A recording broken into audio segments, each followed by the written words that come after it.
Hey, what's up guys? It's Levi from the Unacademy Spanish app. Today I'm here with my wife, Reni, also known as Renata, which is her real name. Everybody just calls her Reni, that's her nickname.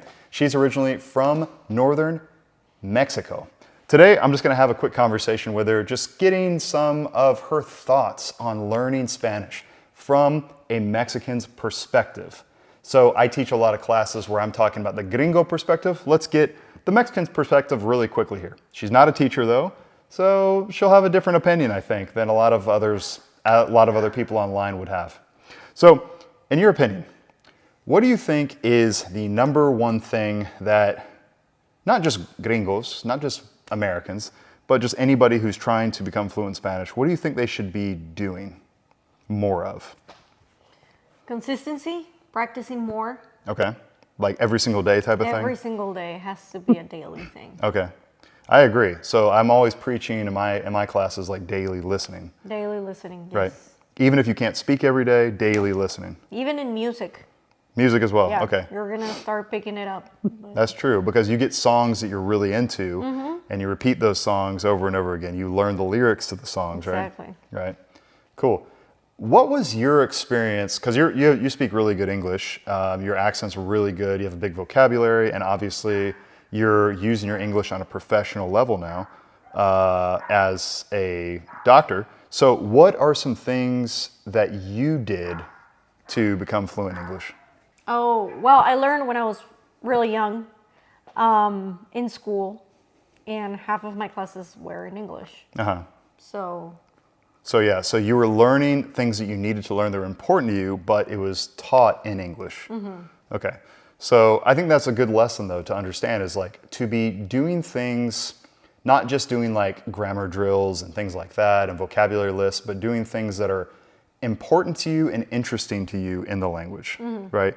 So like if you're interested in a particular type of movie or series, to do that. Don't do something that you're like forcing yourself to do. Right? If you're trying to learn something, try to maybe read about it in Spanish, for example, right? Okay, cool. Is there anything that like you think that they do here in the United States in Spanish classes that is a mistake, that you think it's kind of silly or stupid, that could be improved? Well, I don't think so. I think the most important thing is actually wanting to learn a language, actually caring about it. Also caring about the culture.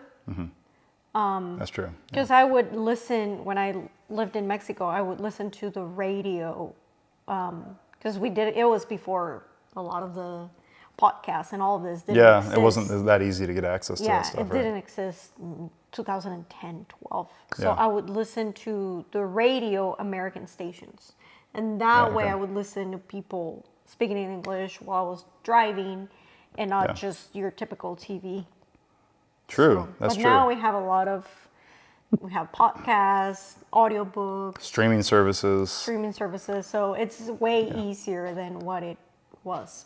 Exactly. That's a key thing to take away. And that's something I've talked about in my courses with my students, our podcast as well, the Mexican Fluency podcast. We've talked about that thing, like it's so much easier now to access, for example, series on Netflix in Spanish, or Hulu, or Amazon Prime, and you can actually always have access to the Spanish subtitles for that as well, and the subtitles actually match what it is that you're watching. So that's really cool. That's super, super useful, and it didn't used to be that easy to get access to that. Yeah, no. So that's something to keep in mind as well, is like, all the things that she mentioned, but also just how technology enables us to have really a lot better source of whatever language you're trying to learn, put on subtitles to match that, and you can just be, just absorbing the language and digesting it daily. Yeah, Cool. I think listening is the most important thing. The more time you spend listening, the better you're going to get at it.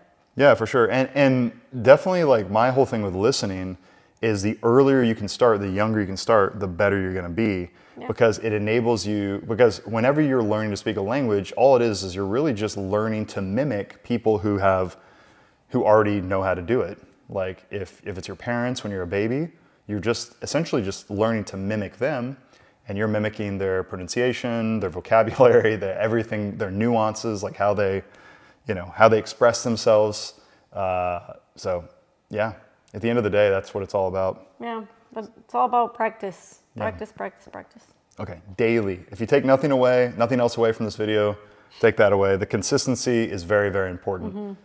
It's hard. That's the hardest part, is to be very consistent. But if you can have the discipline to do it and like keep yourself focused on that just day in, day out, you definitely make a lot of progress for sure.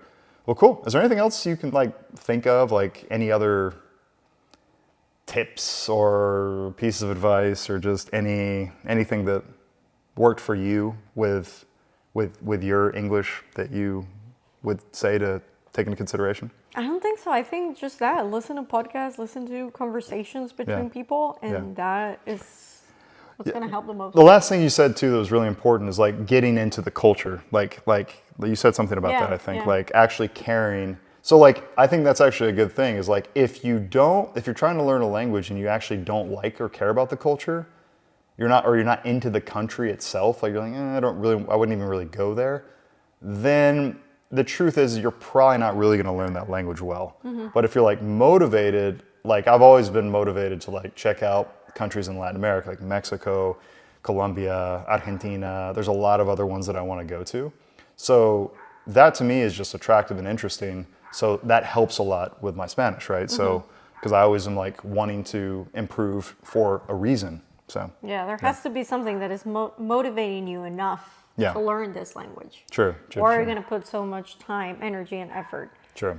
Yeah. True. Well, thank you. Those are good points. Really appreciate it. Gracias. Muchas gracias por tu ayuda. That's all we have for this video, guys. Hopefully you guys got something out of it. I think it was pretty valuable. Until next time. Adios.